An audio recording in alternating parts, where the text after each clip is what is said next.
Hey people, this is Tribal Hunter Review, Hyperinflation Edition by the channel, obviously SsethTzeentach. Yeah, I like this, Seth is posting more frequently, I guess. He just, uploaded a video a month ago. Before that, he uploaded a month ago. Every month he's uploading a new video. You don't see that in today's YouTube creator channels, right? Obviously, if you want to make a quality content, it usually take a, good enough time. So yeah, it's surprising that Seth can upload this fast because all of his videos are awesome. I guess he just have a natural talent. So let's watch it. Tribal Hunter. YouTube doesn't say which game it is. Is this a new one or is it too small for even YouTube to acknowledge? I don't know. But it's gonna be fun.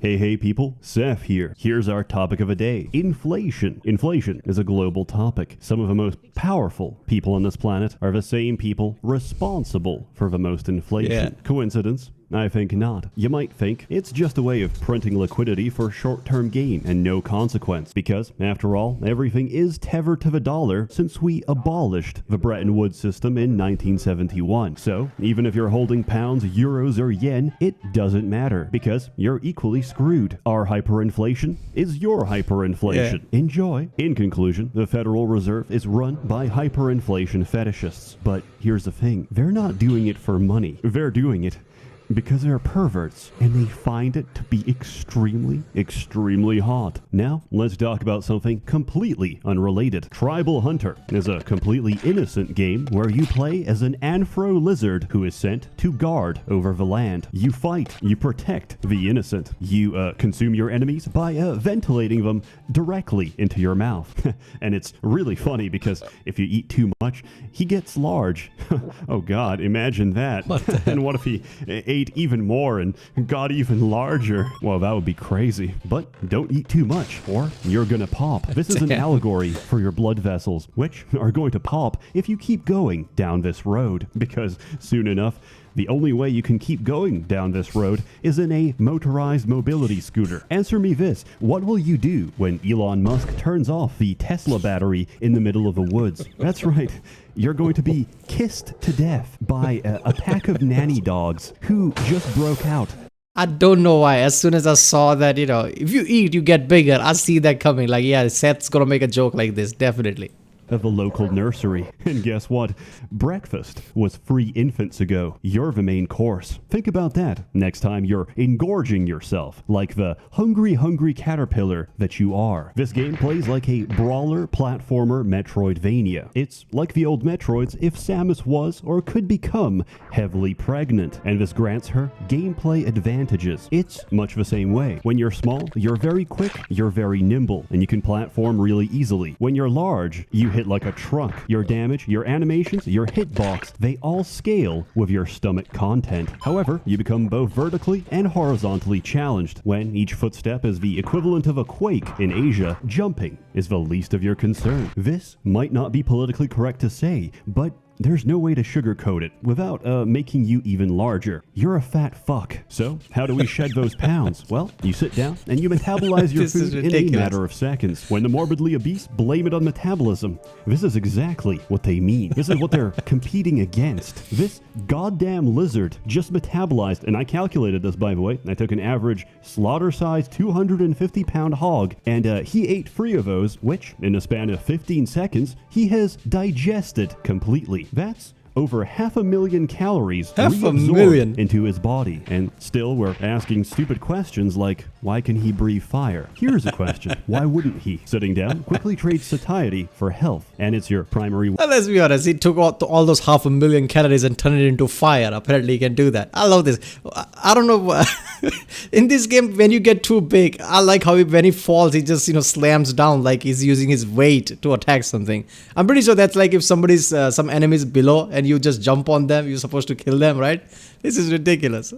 Way of healing up between fights. It's actually genius design. Like, think about it. You're making a game and you get really happy when things get larger. That dopamine hits hard, like coronary heart disease. But where do we go from here? It's already half a screen and the commission artist is just not responding anymore. After the last request, there's no sign of him. Their postal address leads us to a monastery in Middle England. But if we have to deflate and get smaller as part of a gameplay mechanic, just like free refills at a Denny's, we can get large over and over again. You get power-ups, you get stronger, and you get access to more levels. Naturally, the most common and relevant form of power-up is increasing your stomach capacity. Now you might think, oh, my capacity just got 10 points higher. And like me, you might initially miss that firing of a neurons, that transmission of a synapse, where you realize, oh,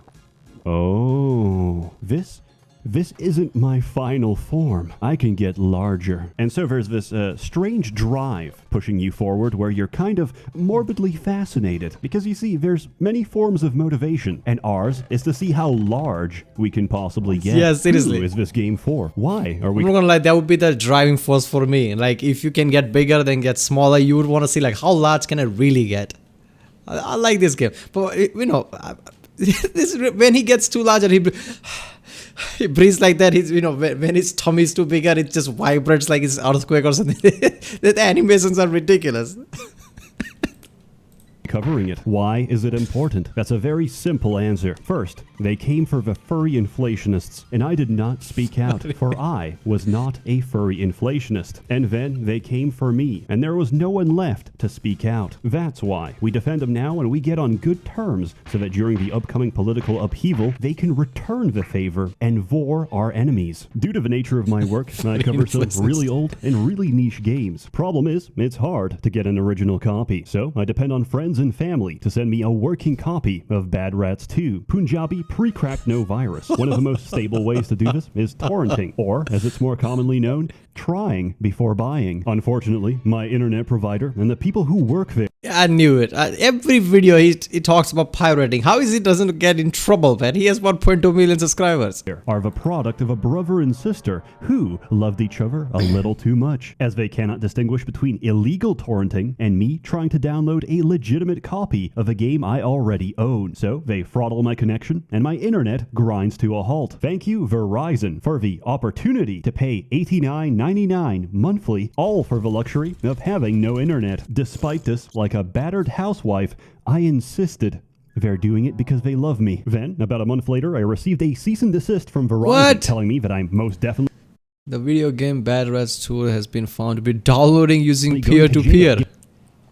See, he did get in trouble. Giving me a list of racially motivated gangs I can choose to join once inside. I've never owned a paper shredder before, but I gotta tell you, it's strangely satisfying. That's my third letter this week. So I realized my internet provider really doesn't know what's best for me. So instead, I chose to install ExpressVPN. When I run ExpressVPN, my internet traffic goes through a secure encrypted server. So my ISP can't throttle my download speed because they can't see what I'm doing, nor can they see the sites I visit when I'm working hard at my job and sell my mental illness to advertisers. It's incredibly easy to use. All I had to do is download the app, tap a single button, and just like that, I'm fully secured. And ExpressVPN does all this without slowing my connection. So stop letting internet providers arbitrarily decide what you can and can't do with something you pay good money for every month. Protect yourself today from the misinformed decisions of mega corporations who don't care if you live or die by using the same VPN I've trusted since 2019. 3 years, and they never failed me once. How about that for an endorsement? Sign up now and you can get 3 months of ExpressVPN for free by visiting expressvpn.com/Seth or clicking the link in the description box below. Thank you to ExpressVPN for sponsoring this video. Gameplay is pretty straightforward. So ExpressVPN called Seth. Hey Seth, we want to sponsor your next video. What you gonna make? Yeah, I'm gonna make a video about furry inflationists. You help out your local village by beating the shit out of everything and consuming their dead bodies. For an island guardian, you're actually quite terrifying, and the village itself is a really nice place. What a beautiful day on God's earth.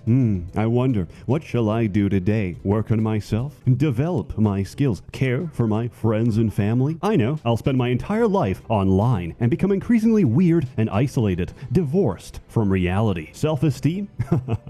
What's that? I like the little townspeople. They give you a sense of community and a purpose for why you're doing what you're doing. I also found out the flying minigame is a really good way to make money. On the other hand, it's really difficult to explain to friends the nature of your anger. There's not many ways to say, I popped. Like Icarus, I flew too close to the sun. Or in this case, I flew too close to one chicken dinner too many. And I have to repeat the entire stage. You can play using a keyboard or controller, but I strongly recommend a controller for your own comfort and sanity. Personally, I think the platforming is incredibly difficult. I've had situations where I can clear the entire level, but I can't make a single jump to save my life. And then I proceed to repeatedly eat the same trap until I die. You have two spells, fire and egg. What do they do? Well, it's pretty self-explanatory. Fire is fire, and egg can make a cow forcibly pregnant. Not really much more to say about that. We know the rest. The milk industry, reptile eggs. Some would argue you can't have one without the other. You get extra skills and... Hold up there. So you can throw fire, right? And that's your damage thing. But you can throw egg at things like cow, pigs or whatever, so they get bigger. So you eat them, you have more calories. Is that it? Well, they made this game really wanted to make fun of people who are overweight or something. I bet that is because every animation feels like a jab at someone. abilities by defeating bosses, which in turn can be used to access new areas. Music is pretty nice. You hear the same tracks often, but they're not grating or pronounced, so they don't really feel repetitive. Some sounds are not balanced for the rest of the game. Each time I hit an armored pig, my speakers shake and my table travels. In town, you can buy items, and I strongly recommend them. They can save your life or a trip back home, which can be quite a bit of backtracking. Thankfully, you unlock the ability to fast travel relatively early into the game. I actually love it because the animation is based on your current weight. So if you're fit, you can tell it's a very pleasant ride. If you're not, well, it's clearly more of a struggle to stay in the air. At some point, I realized you can intentionally get caught and bloated by slime plants, break free, spit out the slimes, kill them, and generate infinite XP. Unfortunately, I have to witness something unsettling each time I do this. So no, I don't think it's an exploit. It's an intentional form of torture. Everything you gain is outweighed by everything you lose, namely the ability to close your eyes ever again without that image burned into your skull. Enemies are varied and will harm you in one of two ways. One, they can kill you. Two, they can forcibly feed you until you explode. This is a similar experience to visiting grandma. The longer you stay, the higher your risk of cardiac arrest. She won't kill you out of hatred. She'll drown you in the pancake syrup river of love. Also, the death sequence for getting too full is arguably more difficult to swallow. Food is both your strength and weakness. You must constantly toe the line between obesity and death. They say video games are not the greatest medium for storytelling, but I disagree. When you see your obese lizard grappling the side of a cliff, his face says it all. Without words, he evokes one singular emotion: concern. The enemy placement in this game is... I love that. So when you get too big, right, even when you're trying to jump walls, you start to sweat like, oh no, this is not gonna work.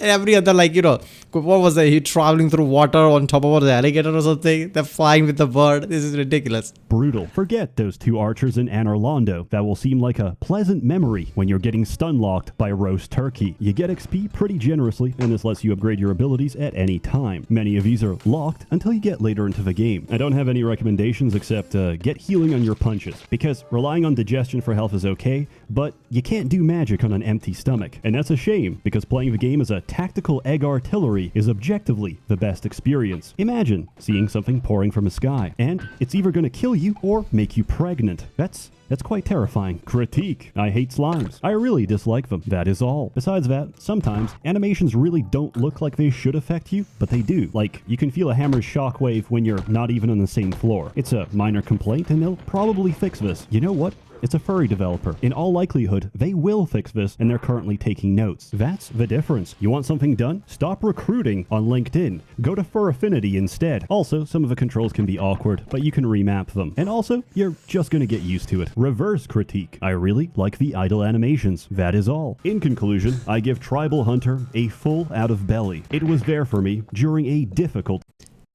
Okay, damn. Seriously though. This game, I mean... How many furry games are out there? Seriously, I've never heard of one, but there you go. This game is ridiculous. I'm not gonna lie. I would have fun playing this game, right? Just because how ridiculous it is. Period of my life. Each time I made any money, I would flash my wads of cash outside my wallet and comically lose them to a strong gust of wind each time. Eventually, I was left with nothing. Just me and a small bag of crack. I knew I had to get my life together. So I smoked the whole bag, using them to outrun cars and siphon gasoline from their tanks, usually at the same time. I would describe the experience like using the devil trigger from Devil May Cry. I used high gasoline prices to in turn buy more crack, which I used to call fueling my addiction. I found this joke to be very amusing. I would repeat it often to the same homeless man I would hound for hours, running circles around him as he cried and wept. And here I am today. Thank you, Tribal Hunter, for giving me my life back. Hey, sorry for stretching out the video, but I'm happy to inform you all that Tribal Hunter is now on GOG. Follow my GOG link at /UNICEF for 15% off. For every dollar you spend, I will personally steal a liter of clean drinking water from the children that need it most. Forget charities that make things better. I promise I'll make them worse. The developers told us they're really close to a 1.0 release, so even if you buy now, the game is going to leave early access in a couple of days. As always, more content to come, so stay tuned, or don't. It's an open door policy. A warm thanks to the many members of the Merchants Guild generously funding and bankrolling these videos. You're all truly wonderful, unless you're mentally unstable, in which case I recommend comprehensive psychiatric therapy. Have a good... Yep, there you go. There you go. Tribal Hunter review.